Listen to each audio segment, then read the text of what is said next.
नमस्कार। 21 जून अंतर्राष्ट्रीय योग दिवस।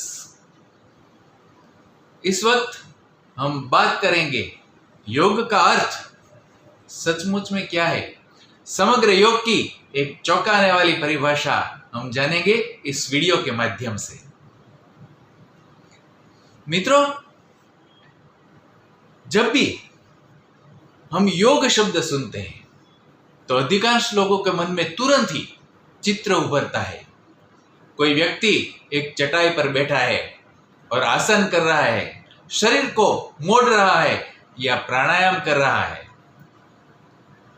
अगर योग के विषय में आप क्या जानते हो ऐसा सवाल करेंगे तो 90% लोग कहेंगे कि योग यानी एक्सरसाइज, योग यानी स्ट्रेचिंग, योग यानी फिटनेस, योग यानी योगासन। लेकिन क्या योग केवल इतना ही है? यदि योग केवल व्यायाम होता तो हजारों वर्षों से ऋषि मुनि इस मोक्ष, आत्मज्ञान और परम आनंद का मार्ग योग है ऐसा क्यों कहते? सच्चाई यह है कि योग का संबंध शरीर से तो बहुत कम है, लेकिन चेतना से बहुत ज्यादा है। तो अगर कोई मानता है कि योग सिर्फ शरीर तक सीमित है, बॉडी तक सीमित है, तो वे योग के बारे में सिर्फ 5% जानते हैं। महर्षि पतंजलि ने कभी भी योग को मात्र शारीरिक व्यायाम नहीं कहा। उन्होंने योग की जो परिभाषा दी वह इतनी गहरी है कि आज का आधुनिक मनोविज्ञान और न्यूरोसाइंस भी इसकी पुष्टि कर रहे हैं। तो जानते हैं पतंजलि की योग की परिभाषा। पतंजलि योग सूत्र में दूसरा ही सूत्र है, योगस चित्त वृत्ति निरोधः, यानी चित्त की वृत्तियों का निरोध ही योग है।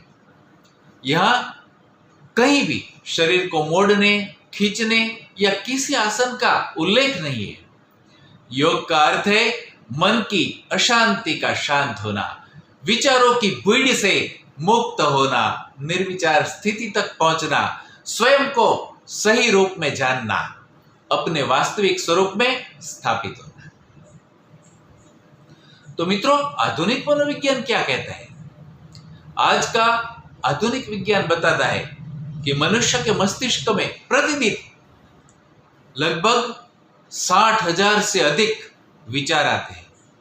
इनमें से अधिकांश या तो भूतकाल के विचार है या भविष्यकाल की कल्पनाएं है, या तो तुलना है या भय है या असुरक्षा के विचार है। तो इनसे जुड़े विचार होते रहते हैं और यही विचार मनुष्य को तनाव, अवसाद और अशांति की ओर ले जाता है।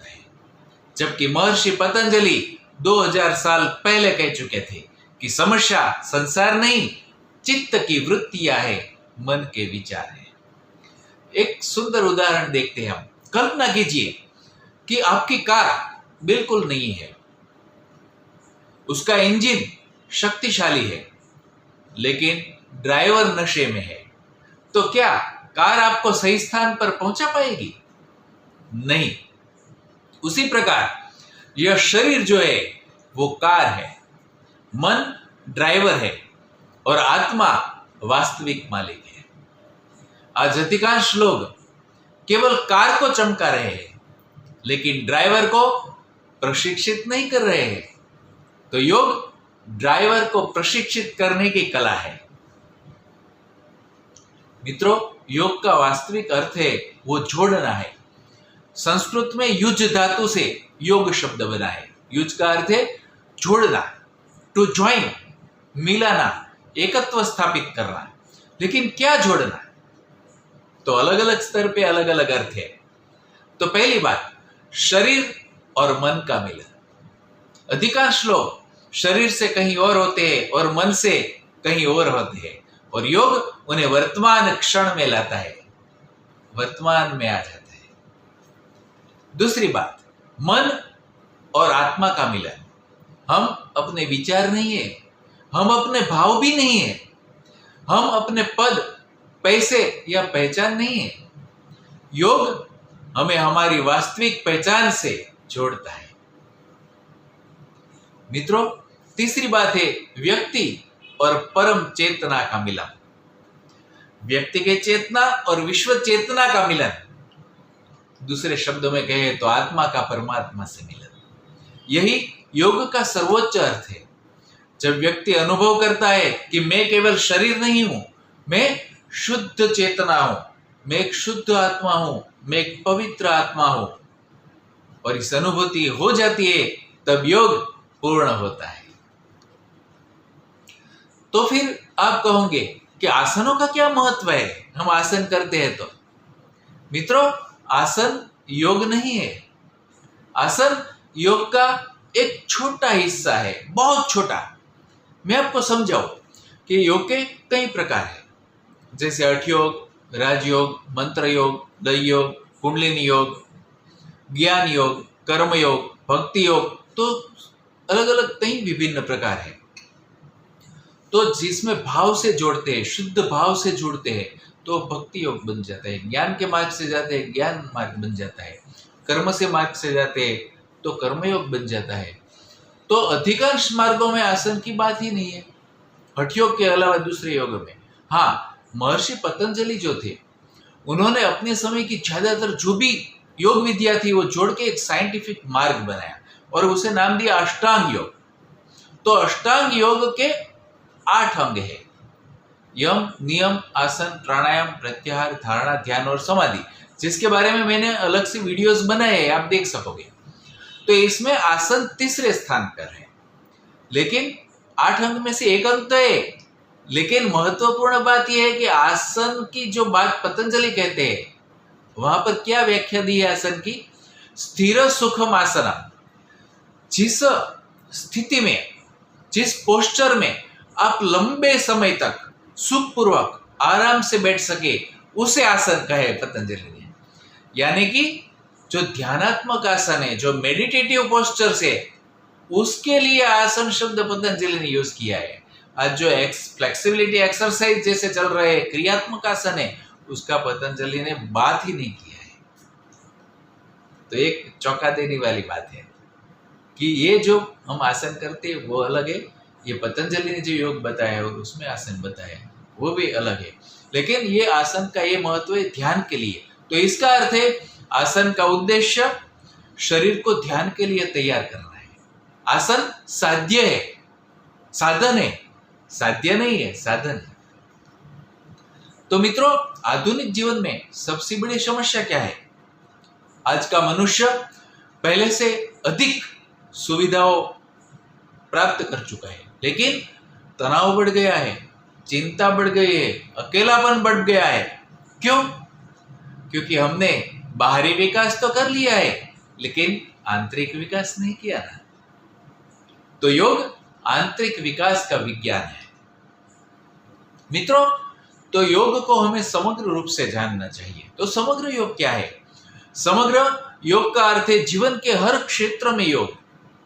जीवन की प्रत्येक क्षण हमें विश्व चेतना से जुड़कर रहना है, तब वो समग्र योग बनता है, सच्चा योग बनता है। और हमारे प्रत्येक जीवन के प्रत्येक अंश में वो आता है। जैसे कि कार्य में योग, तो कार्य करते समय पूर्ण सजगता और विश्व चेतना के साथ जुड़ाव, मिलन, वो मिलन रखते हुए कार्य करना है। तब भगवान श्री कृष्ण ने कहा है कि योग कर्मसु कौशलम, कार्य में कुशलता, वो योग बन जाता है। संबंधों में योग क्या है? प्रेम, करुणा और स्वीकृति, रिलेशनशिप में, तो वो संबंधों में योग है।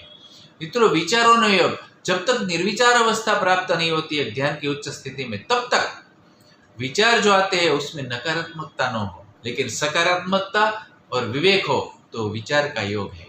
और आध्यात्मिकता में योग, स्वयं को जानने की जो यात्रा है, वही आध्यात्मिकता में योग है।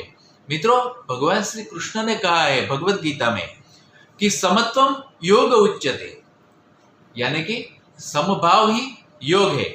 सफलता, असफलता, लाभ, हानि, मान, अपमान, इन सब में संतुलित रहना ही योग है। मित्रों, योग का मनोवैज्ञानिक रहस्य अगर हम देखें तो जब व्यक्ति योग का अभ्यास करता है तो प्रतिक्रियाएं कम होती है, जागरूकता बढ़ जाती है, भावनात्मक संतुलन आ जाता है, निर्णय बेहतर होते हैं, तनाव कम होता है और जीवन का उद्देश्य स्पष्ट होता है। मित्रों, आज सबसे बड़ी भूल क्या है कि आज दुनिया ने योग को फिटनेस तक ही सीमित कर दिया है, लेकिन योग का उद्देश्य सिक्स पैक नहीं है, आत्म साक्षात्कार है। योग का उद्देश्य शरीर को सुंदर सुडौल बनाना नहीं है, चेतना को जागृत करना है। और यह बात स्वामी शिव कृपानंद जी अपने हिमालय के समर्पण योग ध्यान शिविर में बहुत अच्छी तरह से समझाते हैं। मित्रों, योग व्यायाम नहीं है, योग एक विज्ञान है, योग एक मनोविज्ञान है, योग एक जीवन पद्धति है, योग स्वयं को पहचानने की कला है। और अंततः योग वह यात्रा है जिसमें व्यक्ति संसार को नहीं, स्वयं को जीतता है। जब मन शांत हो जाता है तब योग प्रारंभ होता है, और जब आत्मा अपने वास्तविक स्वरूप में स्थापित हो जाता है तब योग पूर्ण होता है। तो मित्रों, अगर योग सिर्फ व्यायाम होता तो जिम में आत्मज्ञान मिल जाता है। योग चेतना का विज्ञान है, इसलिए वह जीवन के हर चरण में प्रासंगिक है। योग शरीर को स्वस्थ बनाता है, मन को शांत करता है और आत्मा को उसके घर निज धाम तक पहुंचा देता है, जहां पर आत्मा की अनुभूति होती है, आत्मज्ञान प्राप्त होता है, आत्म साक्षात्कार होते हैं, आत्म शांति प्राप्त होती है, आत्म सुख प्राप्त होता है, आत्म आनंद प्राप्त होता है, और वहां तक ले जाता है हमें योग का मार्ग। तो आप सब अपने जीवन में समग्र योग अपनाएं और योग के लाभ प्राप्त करें, ऐसी बहुत बहुत शुभकामनाएं। धन्यवाद, नमस्कार।